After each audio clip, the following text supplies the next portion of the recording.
everybody, what's up? OCD Mikey, Hi-Fi Guy here. Oh, getting in touch with you today. I'm making a quick vid because I feel like a full-on, let's see, how do I describe this? If you were to take a donkey's hindquarters, better yet, you take a donkey's grommet, that's the thing that's under the tail, that whole area. We take that, we slice it, let's say, with our thin, and then we put it into a crock pot, and then the power goes out and we forget about it for 3 days. That's about what I feel like right now. So anyways, but I love you guys, and so I'm making a vid. Welcome back to the Mikey Show. And I'm going to make a vid any day. Anyway, and so today, okay, I'm introducing you each time now. I'm going to introduce you to a new segment, and then I'm going to repeat these segments over so you guys, so we have segments to watch. My next segment is going to be called Feed the Squirrel, okay? During this segment, I am going to give you information about your rig, and I'm going to give you little tidbits, little squirrel bait, for you to just go down the rabbit hole as much as you want with the information that I give you, because it'll be fun for me. I've already done all this stuff. I don't have the wherewithal anymore for it, but I will share it with you guys. Will allow you guys to chase your own, to feed your own squirrel, and let him do backflips up in the attic and drink RC Cola, eat birthday cake, and spaz out. And so that's what will happen today. Now, before I get into it, man, and this is going to change format because, man, every day I just want to talk to you guys. I have so many things to talk about, so many things that happen on a daily basis that just perplex me. And, it was the pizza the other day. Today I went to go get a damn legal pad.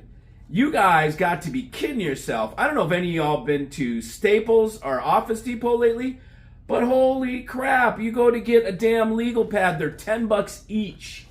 File folders, $30 for a set of 50 of them. They were $24 for a set of 50, freaking 50 cents each, man. Some of them as high as $1 if they're colored and hanging. It's unbelievable the amount of how much office supplies are. But you know what's just the weirdest shit? And this comes into hi-fi, and this is why I use these examples time after time, is some of it doesn't make sense. So the legal pad that I wanted was $10, okay? It was a nice yellow legal pad. And then I see right below them, this legal pad holder. What do they call it? A privacy cover. Legal pad with privacy cover. It's a nice pleather bound. It's clearly not leather, but it's got it. Okay, we can take this thing off of it. Okay, it's pretty nice. It's got its leather bound. It's sort of, is it actual stitching? It is actual stitching around the edges. It's got this. It's got the legal pad inside. It's not yellow. It's white, however, and actually this one is micro perforated, so you don't get all those little tabs up here. You can actually tear it off pretty clean. This thing with this little holder and then the little business card thing, whatever. This deal, to make it seem important, so this is the legal pad that I'm using. Because I have so many damn legal pads everywhere. That's how I run business, off a legal pad. That this one lets me know this is the important legal pad, right? So it's pretty cool. $8, okay? Full price. $8.95. So $1 less, I got the same size legal pad, and this one has even nicer, cleaner lines. The other legal pads, you got one for $6 and you got one for $10. The one for $6 had fat lines, and they were like, there was spots on the paper. It's crappy paper. And then you got document gold or some shit, which was the one that had clean lines. The lines on it were thinner and more clean. They weren't bleeding into the paper, and that was $10. So what a joke it is. $6 for some Bic pens. Total joke of the way things are in this day and age.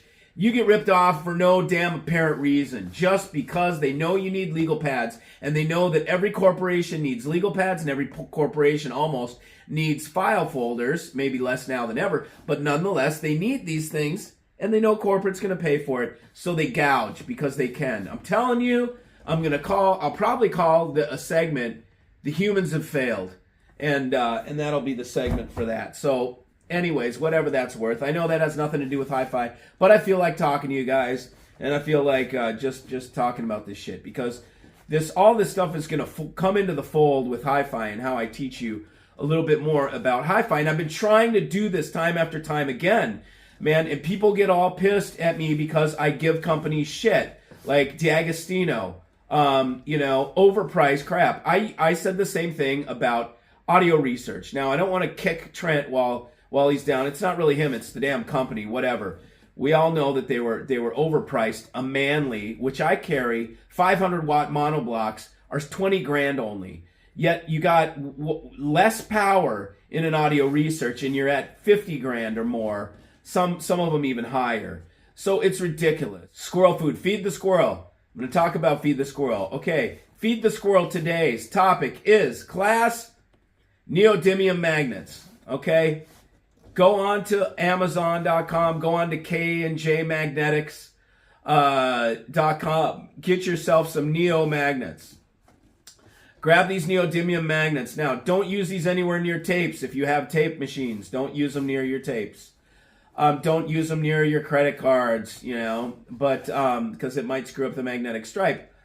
Take these neo magnets and put them anywhere on your equipment. Stick them to the sides of the gear. Stick them on top of the gear. Put them near the power supplies.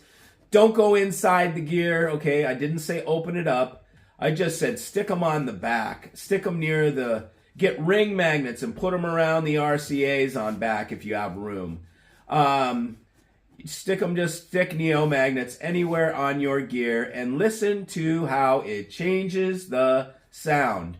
Put neo magnets on your duplex receptacle outlet. And I'm talking about with the plate on there, okay? Do not take the plate off where you may get electrocuted. There's a little screw that goes in the middle that holds that plate on. Stick a neo magnet on that screw. Stick it to the unused a slot that has, that doesn't have any metal showing, right? If you can, if it's got ferrous metal in there, you'll be able to. You can stick these magnets just about anywhere in your rig and listen to how it will change the sound. You're going to be flabbergasted at how you can mess with the sound by just using a simple magnet. This whole audio thing uses magnetics and currents and electromagnetic current. So by disrupting that electromagnetic current, you can cause all sorts of sound changes. Many companies use magnetics in different forms. Some are powder mixed with epoxy that you can paint on shit. Some are epoxy with magnet powder that they fill stuff with and they run wires through it.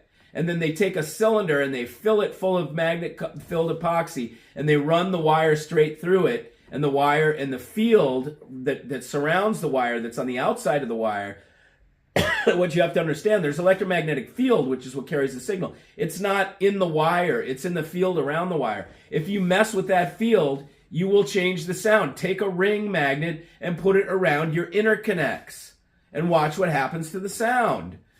You can take a ring magnet and put it, well, you can't really fit it on your power cords, but if you take two clam-shaped half ring magnets and clam them together around your power cord, try that and watch what happens. You will be flabbergasted. There's many companies that use magnetics in different ways to change up the sonic. The companies that have the magic quantum stuff are some of those companies, and they mess with the magnetics, okay? And there's many different ways to do it, but the easiest way for you guys to play with it is to just grab some neodymium magnets and put them on your rig. Put them in different places on the rig, on the underside of where the power supply is, on the back by the RCAs, on the back near where the power cord goes. If you can click them onto your power cord end plugs, just don't put them inside and don't put them anywhere where there's electrical current. You can put them on the outside. And watch what happens. Watch what happens. You're going to get all sorts of different sounds, and you can shape your sound if you like to. This is part of the reason why I don't like tweaks, is because all it takes is some shit like this to change your sound up. So I could take a ring magnet, I could put it around a power cord. It would change that power cord. I could just take that ring magnet that's on the power cord. I could cover it with heat shrink. I could put a label on it that says extreme hyper super duper clown hole, on it, and say, I've got a magic clown hole on my power cords, and I'm introducing the new magic clown hole power cord. I wouldn't tell you anything about it. I just say it's the magic clown hole power cord. And the magic clown hole is just a freaking magnet on there. Okay, there's a lot of companies that this is all the shit they do. Or you can take magnetic powder, nanoparticles, magnetics, and you can put them in an oil suspension. And you can take that oil, put it in like a nail polish bottle with a brush on it. And you can brush that shit onto RCA connectors. Many companies do that with nano silver particles. It's the worst thing you can possibly do on your connectors, man. It gunks them up and gets them all nasty, and it collects dust and dirt, and over a couple years it gets horrid, and you have to use a solvent to get it off if you're lucky. Many dumbasses put it inside the RCA pinholes, and you see the gunk. You can see silver smears inside the pinhole, and that silver smear will come out and go across the insulating thing and then ground it out to the ground. They're so clueless that they don't even realize that they're shorting out the ground in the pin by dripping that goop on there. That's these people in such a zeal to get improvements, but they don't want to spend any money. So they buy $100 worth of $5 nano, magnets put into a oil suspension using, freaking almond oil or olive oil or some shit. You have no idea what these people do in this industry to make the new magic crap that you guys buy like crazy. Hey, man, there's no pain in trying shit, but I'm telling you, I tried it all. And the best thing you can do is just buy better gear. Save your money, buy better gear. You're going to end up finding out the hard way by putting this goop shit all over things that you're gonna cause problems in the end. And the reason I say that is because I did it. I went there. I went down the squirrel hole. I came out. My squirrel is locked in a cage right now. I have his ass in AdSeg, and he doesn't get out. His ass is in solitary confinement, and he doesn't get fed. I starve the squirrel. And that's my motto, starve the squirrel. But for this segment, it's feed the squirrel. I'm going to give you guys things to feed the squirrel.